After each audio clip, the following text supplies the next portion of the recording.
안녕하세요. 저는 욜로족이었던 40대 아재입니다. 그렇다고 요란하게 해외여행을 막 가고 외제차를 막 지르고 그런 건 아니었고요. 친구들과 몰려다니며 맛있다는 거 다 먹어보고 재밌다는 거 다 해보고 몇 날 며칠 밤새워 게임하고 한 달에 한 번씩 혼자서 차박으로 국내 여행 다니는 정도의 인생 뭐 있어 즐기며 살아야지 하는 마인드로 살아가는 평범한 아재였어요. 결혼은 하면 좋겠지만 좋은 사람 없으면 굳이 결혼해야 하나 하는 생각이었어요.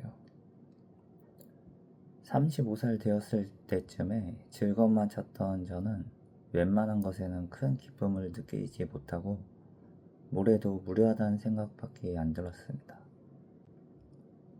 그러던 중에 유튜브에서 귀여운 동물들과 귀여운 딸을 키우는 한 아저씨의 채널을 보게 되었습니다.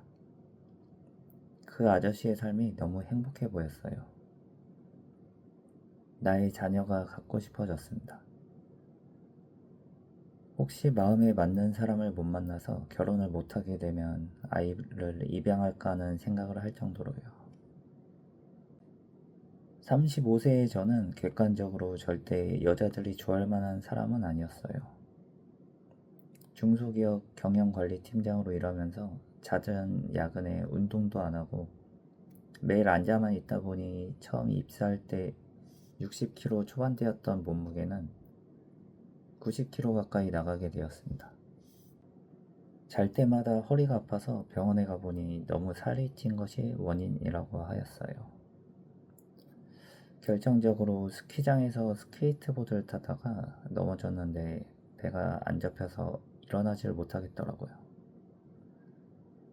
눈 위에 누워서 하늘을 보는데 눈물이 핑 돌고 이대로 살면 뭐하나 하는 생각이 들었어요. 이대로는 안 되겠다는 생각에 우선 살부터 빼자고 마음을 먹었습니다. 솔직히 회사에서도 굳이 할 일이 없어도 다른 부서들 눈치가 보여 늦게까지 자리를 지키는 경우가 많았는데 회사가 제 인생 책임져 줄 것도 아니고 회사에 나 살 빼고 결혼할 거라 선언하고 칼퇴 후 운동을 시작하였습니다.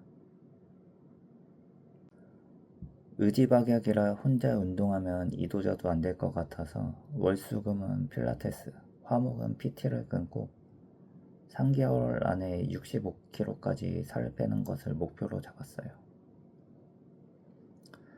이전에는 헬스장 3개월 결제하고 일주일만 나가고 날려먹기 일쑤였는데 확실히 많은 돈이 들어가고 강사쌤들이 다그쳐주니 죽기 살기로 운동을 하게 되긴 하더라고요.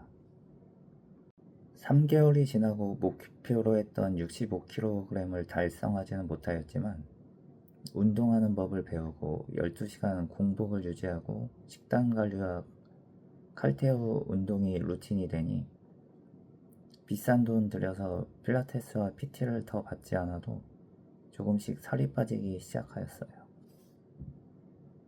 어느 정도 살이 빠졌다는 생각이 들 즈음부터 주변에서 소개팅을 시켜주는 경우가 생기기 시작했어요.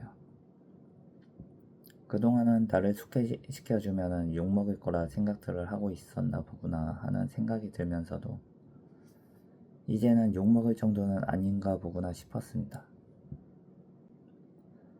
연애 경험이 적었던 저는 소개팅을 하고 애프터를 신청해도 까이기 일쑤였어요. 그때부터 연애 관련 책들과 심리학 책들을 읽고 연애를 잘하는 친구들에게 일일이 물어보고 코칭을 받기 시작했습니다. 생전에 관심이 없던 패션에 신경 쓰기 시작했고 손톱, 발톱, 코털 정리, 수염 정리, 헤어스타일 관리 등 기본적인 것이 생각보다 중요하다는 지적을 받았습니다. 우선 상대방이 나를 만난다고 생각했을 때 쪽팔리지는 않을 것 같다는 생각이 들 정도는 돼야 애프터가 성사된다는 것이었어요. 소개팅 5번째인가부터는 어느 정도 연락을 주고받는 게 된다 싶었습니다.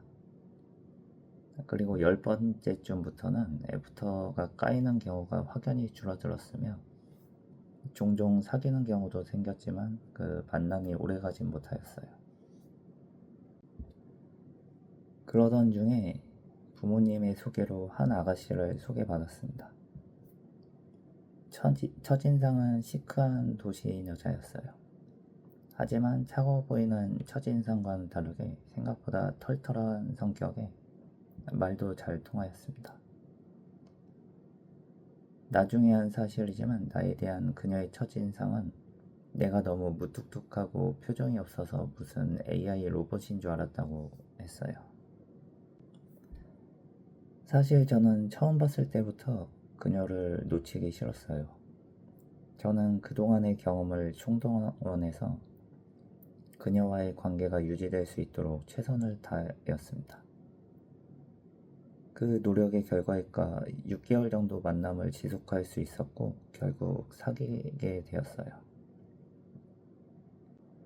그녀는 독실한 기독교 신자였는데 평소 기독교에 별로 안 좋은 인식을 갖고 있던 저도 그녀가 항상 모든 일에 감사의 기도를 올리고 나태하지 않은 수행자적인 태도들을 보고는 제가 가지고 있던 기독교에 대한 안 좋은 생각들을 많이 날려버릴 수 있었고 그녀와 함께라면 행복할 수 있을 것 같다는 확신을 갖게 되었습니다. 저는 그의 가을이 지나가기 전에 프로포즈를 하였고 겨울이 다 되어서 결혼식을 올리게 되었습니다.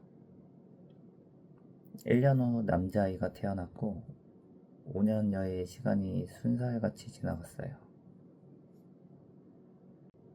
와이프가 임신을 하면서 외벌이가 되고부터는 300만 원 남짓한 제 월급으로는 새 가족이 살아가기 빠듯하다고 느껴졌습니다.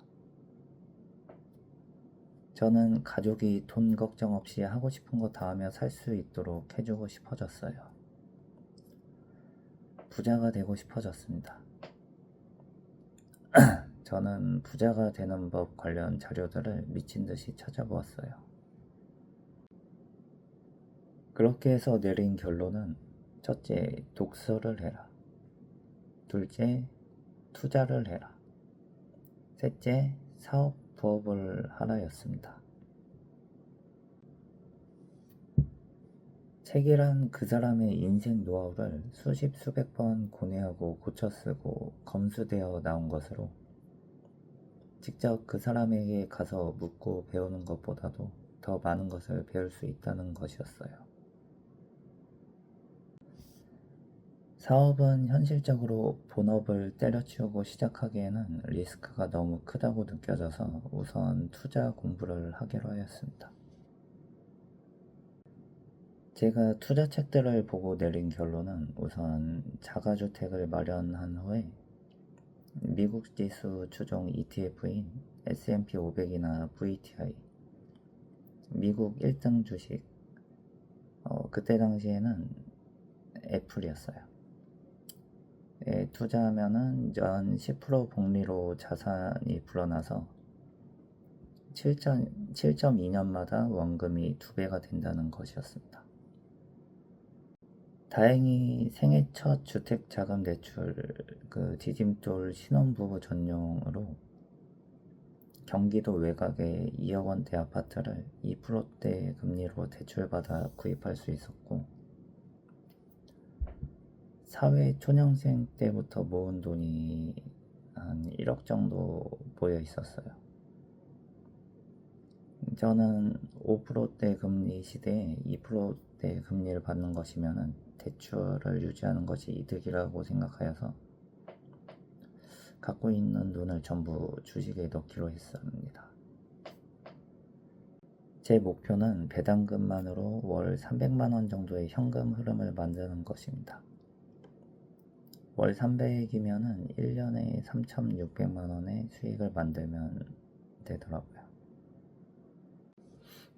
그러려면은 매년 10% 상승으로 가정시